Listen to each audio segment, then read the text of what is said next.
नमस्कार, मैं प्रिया और आप देख रहे हैं लाइव बिहार झारखंड नेटवर्क। बिहार में पंचायत चुनाव की समाप्ति हो गई है, लेकिन झारखंड में पंचायत चुनाव को लेकर सरगर्मियां तेज हो गई हैं। गांव की सरकार बनाने की कवायद भी शुरू हो गई है और पंचायती मंत्री ने यह स्पष्ट भी कर दिया है कि आने वाले दिनों में पंचायत चुनाव के तिथियों की घोषणा भी हो जाएगी। आज हमारे साथ लाइव सेशन में बातचीत करने के लिए ग्राम पंचायत केनवन काठी प्रखंड देवघर से वर्तमान मुखिया अमरनाथ दास जुड़ रहे हैं।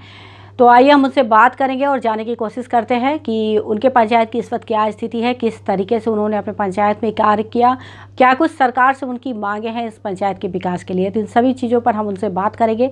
आइए आज आपकी मुलाकात करवाते हैं ग्राम पंचायत केनवन काठी प्रखंड देवघर के मुखिया अमरनाथ दास से।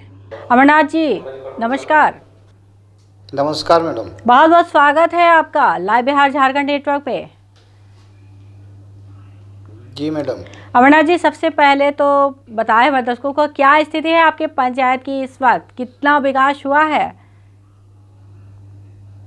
मैडम, मेरे यहाँ जब से मैं इस 5 साल के कार्यकाल में आया, 2 साल तो यह दुखद घड़ी कोरोना काल में बीता जी, और 5 साल के दरमियान में मैम जहाँ तक हो पाया, जो भी सरकार का डाटा हम लोगों को प्राप्त हुआ जी, जैसे 14वीं वित्त आयोग, मनरेगा, अभी 15वीं वित्त आयोग के कुछ हैं, पेंशन, राशन, मनरेगा के तहत जैसे वृक्षारोपण है, सड़क है जी, गार्ड वाल है जी। तो अमरनाथ इस तरह का मैम जी, तो अमरनाथ जी, जब आपने इस पंचायत का कार्यभार संभाला था उस वक्त क्या स्थिति थी और अब क्या स्थिति है, कितना बदलाव हुआ इन 5 वर्षों में?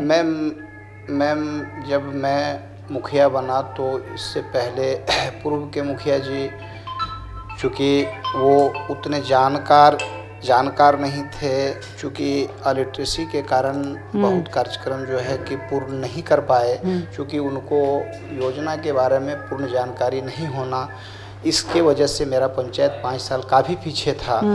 मैं जब से मुखिया बना उससे पहले जो हमारे पूर्व मुखिया थे, जैसे उनके रीजन में ना मेरे यहाँ शौचालय बन पाया था, ना आवास बन पाया था, ना ही सड़क बन पाया था, और मनरेगा का भी कोई उस तरह का विकास नहीं हो पाया था।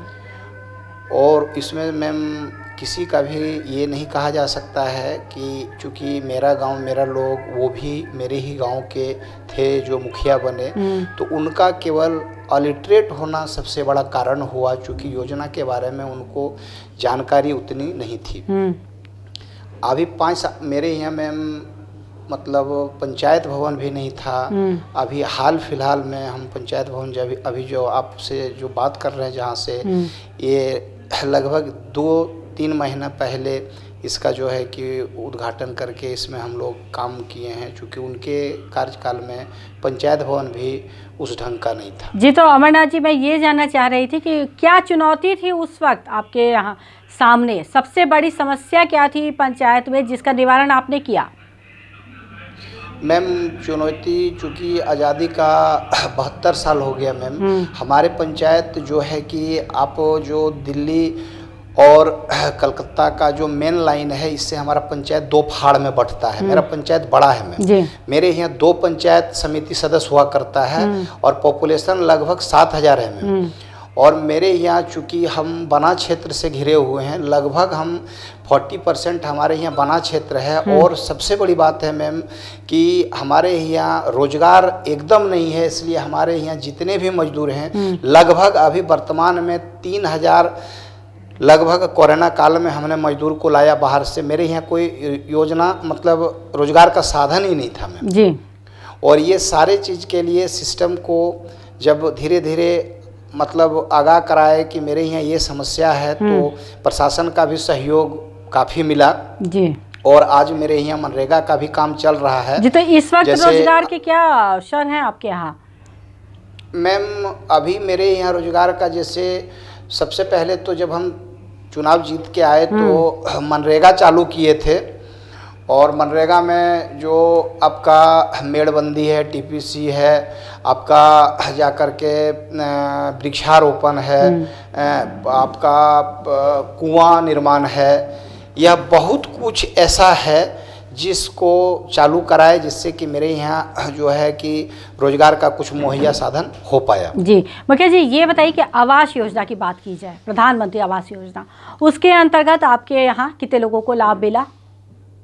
मैम, चूँकि हमारा पंचायत काफ़ी गरीब है और हमारे कार्यकाल में लगभग मैम जो हमने सेंक्शन के लिए ब्लॉक को लिस्ट दिया था वो लगभग 1300 था मैम, जिसमें कि लगभग अभी 700 पूर्ण हो चुका है, 200 लगभग कार्यरत है, यूँ लंबित नहीं कहा जा सकता है, और लगभग मैम 450 और परिवार को अगर प्रधानमंत्री आवास मिले तो जानिए कि मेरे पंचायत में प्रधानमंत्री आवास पूर्ण हो सकता है। जी, और वृद्धा पेंशन योजना की बात की जाए, उसके अंतर्गत कितने लोगों को लाभ मिला आपके यहाँ, और राशन कार्ड की क्या स्थिति है?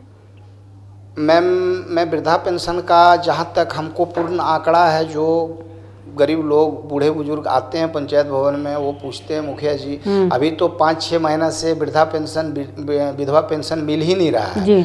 और जो कोटा था मैम, कोटा मेरे यहाँ काफ़ी खाली है, क्योंकि ब्लॉक में वो सीट नहीं रहने के वजह से जो है कि पेंशनधारी को पेंशन का लाभ नहीं मिल पाया है पूर्ण रूपेण से। जी जी। और लगभग मैम जब हम मुखिया बन के आए थे उससे पहले 300 लोगों को पेंशन मिलता था, अभी लगभग 672 लोगों का सेंक्शन है, और लगभग मेरे यहाँ सर पेंशनधारी लगभग मान के चलिए 1200 से लमसम पेंशनधारी मतलब पेंशन मिलना चाहिए, लेकिन उतना कोटा नहीं है जी। तो जो आप बता रहे हैं कि लाभ नहीं मिला बहुत सारे लोगों को, तो क्या वजह रही इसकी मुखिया जी, और इसके लिए आपने कहीं पर शिकायत भी किया? मैम, जब भी ऐसा हम लोगों को सरकार के यहाँ से सूची आती है तो चूंकि अब देवघर ब्लॉक मेरा है 23 पंचायत है, तो ये ऊपर से निहित होता है कि प्रत्येक पंचायत में कोटावार जैसे 10 वृद्ध का पेंशन देना है, चूंकि एक ही पंचायत को तो सब नहीं देगा मैम। तो अब हमारे यहाँ चूंकि पेंशन लेने वाले का संख्या 50 से 60 है और हमको कोटा के हिसाब से 5 मिलता है, 7 मिलता है, तो मेरा पूर्ण नहीं हो पाता है, और इसके लिए निरंतर प्रयास कर रहे हैं। जी अच्छा मुखिया जी, ये बताइए कि आपके यहाँ शिक्षा और स्वास्थ्य जो कि मूलभूत जरूरत है उसकी क्या स्थिति है? मैम, चूंकि शिक्षा हमारे यहाँ अभी वर्तमान में 12 विद्यालय है मैम जी, और चूंकि ये काफ़ी जंगली क्षेत्र है तो हमारे यहाँ शिक्षक जैसे और जगह पे है इंग्लिश, मैथमेटिक्स, साइंस के जानकार, वो पूर्ण नहीं, चूँकि पारा शिक्षक है मैम और वो गांव ग्राम के हैं, उनके शिक्षा की स्थिति क्या होगी ये तो आप लोगों से बेहतर हम नहीं बता सकते हैं मैम जी। शिक्षा का मैम हमारे यहाँ टीचर का अच्छे टीचरों का गुण कमी है मैम जी, शिक्षक की कमी है। और स्वास्थ्य के क्षेत्र में क्या स्थिति है? स्वास्थ्य केंद्र पे क्या व्यवस्था है लोगों के इलाज की? मैम, मेरे यहाँ पंचायत बड़ा है और एक छोटा सा स्वास्थ्य केंद्र बनाया गया था जिसमें एक नर्स मैम दिया गया है, वो भी सप्ताह में शायद पीएससी से उन लोगों का 2 दिन या 1 दिन का ड्यूटी दिया जाता है। हमारे यहाँ मैम स्वास्थ्य की स्थिति बगल में पगला बाबा जसीडी में है, वहाँ जाना पड़ता है या तो देवघर जाना पड़ता है। मेरे यहाँ मैम उस तरह का व्यवस्था स्वास्थ्य में नहीं है मैम जी। तो इसके लिए आपने कहीं पर आवेदन नहीं दिया कि नज़दीक में लोगों को उचित सुविधा मिले? स्वास्थ्य तो बहुत ज़रूरी चीज़ है, किसी को अचानक इमरजेंसी आ जाए तो फिर क्या होता है? प्रयास तो जी मैम प्रयासरत हैं और हम सीएस ऑफिस में आवेदन भी किए हैं जी, जसीडी पीएससी में भी आवेदन किए हैं कि हमारे यहाँ एक स्वास्थ्य उप केंद्र खोला जाए, जिसमें कि हमारे यहाँ से लगभग शहर की दूरी 6 किलोमीटर, देवघर 12 किलो 15 किलोमीटर होता है जी जी। तो हमारे गांव ग्राम के लोग, और चूंकि मैम मैं एक बात और बताना चाहता हूं कि मैं बिहार का बॉर्डर का सटा हुआ मेरा पंचायत है, एक तरफ बांका जिला पड़ता है, एक तरफ जमुई जिला पड़ता है, और मैम इतना नज़दीक हैं तो उधर का भी लोग जो सुदूर के हैं अगर मेरे यहाँ स्वास्थ्य केंद्र एक हो जाए तो काफ़ी लोगों को मैम इसका मतलब सेवा मिल सकता है जी। मतलब आपकी बहुत बड़ी मांग है सरकार से एक तरह से शिक्षा और स्वास्थ्य दोनों चीज़ों पे सुधार करने के लिए जी, एकदम मैम जी। अच्छा मुखिया जी, ये बताइए आपके रिजर्व में और कौन कौन सी योजनाओं पे कार्य हुआ? आपके यहाँ नल जल की क्या स्थिति है, उस पर कितना कार्य हुआ? मैम नल जल योजना की जो पीएचडी के माध्यम से नल जल योजना हुआ है मैम, तो अभी पहले चूँकि इसका टेंडर हुआ, टेंडर होने के बाद सैंक्शन में आया, सैंक्शन में आने के बाद अभी 5 दिन से चूँकि मेरे यहाँ टोटल मिला करके 10 रेवेन्यू विलेज है और 4 टोला है मैम। तो अभी जो है कि एक रेवेन्यू विलेज बदिया गांव है, बदिया गांव का 2 टोला है, कौवादा और आपका एक कौवादा और एक मचना टीला, ये दोनों गांव में अभी पाइप बिछाने का काम चल रहा है, हो चुका है। और अभी 2 आपका बेहरोकी में केवल बोरिंग का काम हुआ है, तुलसी टाड़ में बोरिंग का काम हुआ है मैम। मेरे यहाँ बस यही 5-6 दिन से काम चल रहा है। अब देखते हैं कितना दिन में ये टेंडर जो लिए हैं ये ठेकेदार इसको पूर्ण कर पाते हैं। जी अच्छा, हमारे चैनल के माध्यम से मुखिया जी आप सरकार से अपने क्षेत्र के लिए कोई विशेष मांग, कोई सुविधा चाहेंगे जो करना चाहेंगे आप? मैम चूँकि मेरे यहाँ हम एकदम बना क्षेत्र से सटे हुए हैं और एकदम बहुत ही गरीब पंचायत है और शहर से हमारी काफ़ी दूरी है, मेरे यहाँ मजदूर की संख्या ज़्यादा है। और मैम हम यही सरकार से आग्रह करेंगे कि मेरे यहाँ जैसे कि रोजगार के लिए लघु उद्योग कुटीर उद्योग का व्यवस्था दिया जाए और हमारी महिलाओं को सशक्ति के लिए उसको जो है कि जैसे उस तरह का घरेलू उद्योग का ट्रेनिंग दिया जाए जिससे कि घर बैठकर वो रोजगार कर पाए।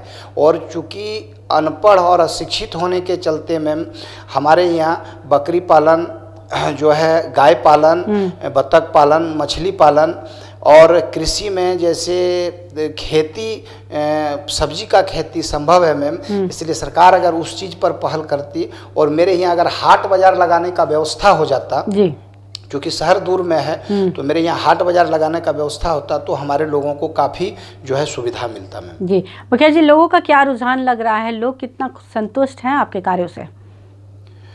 मैम चूँकि जनता जनार्दन है, वो वोट मतदाता मालिक है, मैं इस बात को अपने मुंह से नहीं कह सकता हूं, लेकिन मैं जहां तक भारतीय प्रजातांत्रिक व्यवस्था में सेवा करने का काम किया है और मुझे अगर जनता मौका देगी तो मैं पुनः सेवा करता रहूंगा। इससे ज़्यादा मैम हम इसमें ये नहीं कर सकता। और मैं चढ़ बढ़ के काम किया, किसी मुखिया का ये क्षमता नहीं है। जी। सरकार, स्टेट गवर्नमेंट, सेंट्रल गवर्नमेंट जो देती है, वो जो कुशल मुखिया है वो उसको जनता तक, सही व्यक्ति तक, मतलब अंतिम व्यक्ति तक उसका लाभ पहुंचा दे, यही हमको जनता ने चुना है मैम। इसलिए यहाँ तक मैं अभी तक कार्य किया हूँ। जी तो मुखिया जी क्या लगता है जो जितनी समस्याएं थी कितना प्रतिशत आप पूरा कर पाए हैं और कितना अधूरा रह गया अभी? मैम आज़ादी का अब 72वां साल है। मेरे यहाँ भलसुनिया, बेहरोकी, मंगना सर, मचना टीला जो ग्राम है, रेवेन्यू विलेज है, आज तक वहाँ सड़क नहीं था मैम। मैंने निरंतर प्रयास किया और इस सरकार के माध्यम से अब जो है कि आरओ विभाग से वो टेंडर हो गया, काम भी चालू हो गया। एक बहुत बड़ी समस्या मेरी ये था। दूसरा मैम, हमको सिंचाई के लिए व्यवस्था अगर हो जाए तो जैसे बड़ा बड़ा पोखर का या चेक डैम से, तो ऐसे में हमारा जनता को लाभ मिल सकता है। जी अमरनाथ जी, एक आखिरी सवाल करना चाहूँगी, आप लोगों से चुनाव को लेकर क्या कहना चाहेंगे? मैम मैं अपने पंचायत के सभी वासियों से यही कहना चाहता हूँ कि चूँकि गांव का सरकार चलाने के लिए आप लोगों के आशीर्वाद से आपने हमें मुखिया बनाया, और अगर हम आप लोगों का सही में सच्चे रूप से सेवा किया है तो मुझे फिर पुनः चुने, और अगर हम में कोई कमी है तो हमारे जैसे व्यक्ति को पुनः चुनने की आवश्यकता नहीं है। जो पंचायत में हमसे बेहतर काम कर सकता है वैसे व्यक्तियों को चुनिए, ताकि यह देश का अंतिम अंचल है। जब तक गांव ग्राम का विकास नहीं होगा तब तक देश का पूर्ण विकास संभव नहीं है। ये बिल्कुल सही कहा आपने, गांव का विकास होगा तभी देश, शहर का विकास होगा, और शहर के विकास के साथ ही देश का विकास होगा। बहुत बहुत धन्यवाद अमरनाथ जी, बिहार झारखंड नेटवर्क से बातचीत करने के लिए। ठीक है मैम, प्रणाम, धन्यवाद। तो ये थे हमारे साथ लाइव बातचीत करने के लिए पंचायत केनवन काठी से मुखिया अमरनाथ दास, जिन्होंने बताया कि 5 वर्षों के कार्यकाल में अपने क्षेत्र के विकास के लिए उन्होंने काफ़ी कार्य तो किए हैं, लेकिन शिक्षा, रोजगार और स्वास्थ्य के क्षेत्र में अभी भी बहुत कमी है और इसके लिए वो काफ़ी प्रयासरत रहे हैं। सरकार को आवेदन भी दिया है, लेकिन अभी तक इस पर सरकारी तौर पर कोई विशेष पहल नहीं हुई और ना ही कोई कार्रवाई हुई है। और सरकार से वो मांग करते हैं कि उनके क्षेत्र में रोज़गार को बढ़ावा दिया जाए। साथ ही उन्होंने बताया कि जब उन्होंने कार्यकाल संभाला था तो इस क्षेत्र में रोज़गार के अवसर उपलब्ध ही नहीं थे। सड़कों की स्थिति बहुत ख़राब थी, जिसे उन्होंने सुधारा है, लोगों के लिए रोज़गार उपलब्ध करवाया है। अगर जनता उन्हें मौका देती है और दोबारा चुनाव जीत करके आते हैं तो इस पंचायत को आदर्श पंचायत बनाने के लिए, इसके विकास के लिए वो अपना पूरा प्रयास करेंगे। इस तरह की तमाम खबरों से जुड़े रहने के लिए आप देखते रहे लाइव बिहार झारखंड नेटवर्क।